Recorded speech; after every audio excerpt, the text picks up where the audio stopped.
નમસ્કાર મિત્રો, ફરીવાર સ્વાગત છે તમારું અમારી યુટ્યુબ ચેનલમાં. તેનું નામ છે ધ ગુરુ CSE. મિત્રો, ગુજરાત રાજ્યમાં રહેતા આર્થિક રીતે નબળા વર્ગના લોકોને ધંધો શરૂ કરવા ગુજરાત સરકાર દ્વારા માનવ ગરિમા યોજના ચલાવવામાં આવે છે. આ યોજના અંતર્ગત ગરીબી રેખામાં જીવતા લોકોને સ્વરોજગાર પૂરું પાડવા અને પોતાનો ધંધો ચાલુ કરવા માનવ ગરિમા યોજના હેઠળ ₹25,000 સુધીની સાધન સહાય કીટ આપવામાં આવે છે. કુલ 26 પ્રકારના અલગ અલગ સાધન સહાય આપવામાં આવે છે. આ 26 પ્રકારના સાધનમાંથી તમે કોઈ પણ એક પ્રકારનું સાધન સહાય મેળવી શકો છો.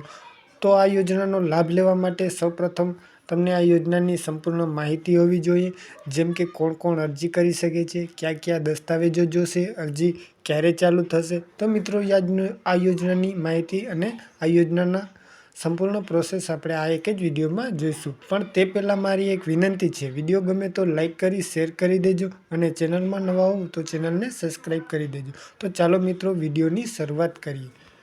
તો મિત્રો, સૌપ્રથમ યોજનાનો હેતુ જાણી લઈએ. તો મિત્રો, નાનો ધંધો સ્વરોજગાર કરવા ઈચ્છુક હોય તેવી વ્યક્તિઓને સ્વરોજગારીના ધંધા રોજગાર અનુરૂપ કિટ્સ આપવામાં આવે છે. હવે મિત્રો, યોજનાના નિયમો અને શરતો જાણી લઈએ. તો મિત્રો, અરજદારશ્રીની ઉંમર 18 થી 60 વર્ષની હોવી જોઈએ અને અનુસૂચિત જાતિના લોકો કે જેઓની વાર્ષિક આવક મર્યાદા 6 લાખ ધરાવતા હોય અને અનુસૂચિત જાતિ પૈકી અતિ પછાત જાતિ માટે કોઈ પણ આવક મર્યાદા નથી. ત્યારબાદ મિત્રો, લાભાર્થી દ્વારા અથવા લાભાર્થીના અન્ય કુટુંબ દ્વારા આ યોજના હેઠળ અગાઉ લાભ લીધેલ હશે તો પૂર્ણ આ યોજના હેઠળ લાભ મળવાપાત્ર નહીં રહે.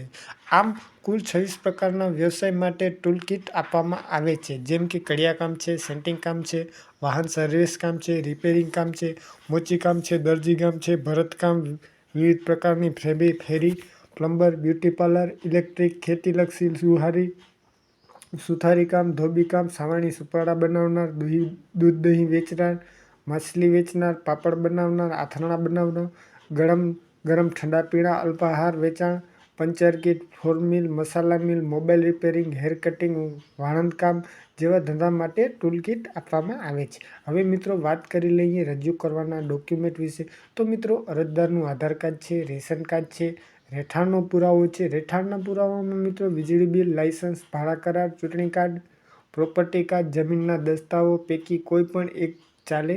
અરજદારની જાતિનો દાખલો છે, વાર્ષિક આવકનો દાખલો છે, અભ્યાસનો પુરાવો, વ્યવસાય લક્ષી તાલીમ લીધેલ હોય તો તે અંગેનો પુરાવો, સ્વઘોષણા. મિત્રો, સ્વઘોષણા પત્રક એટલે શું? મિત્રો, આ એક નાનકડું ફોર્મ હોય છે જેમાં થોડી વિગતો ભરી સાઇન કરવાની હોય છે. તેના વિશે ખબર ના હોય તો કમેન્ટ કરજો, આપણું એનું પર વિડીયો બનાવી દઈશું. હવે મિત્રો, જોઈએ આ યોજનામાં અરજી કઈ રીતે કરવી.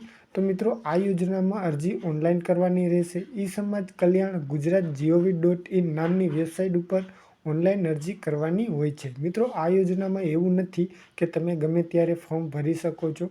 આમાં ફોર્મ ભરવા માટે અમુક સમય મર્યાદા હોય છે. દર વર્ષે ચોથા અથવા 5મા મહિનામાં ફોર્મ ભરવાના ચાલુ થાય છે.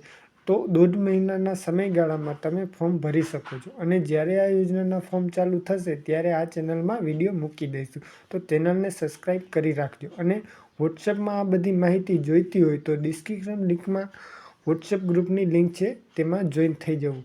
આશા રાખું છું તમને આ યોજનાની માહિતી પસંદ આવી હશે. તો મિત્રો, વિડીયોને લાઈક કરી શેર કરી દેજો અને ચેનલમાં નવા હો તો ચેનલને સબસ્ક્રાઈબ કરી દેજો. ફરી મળીશું એક નવા વિડીયોમાં એક નવા ટોપિક સાથે. ત્યાર સુધી જય હિન્દ, જય ભારત.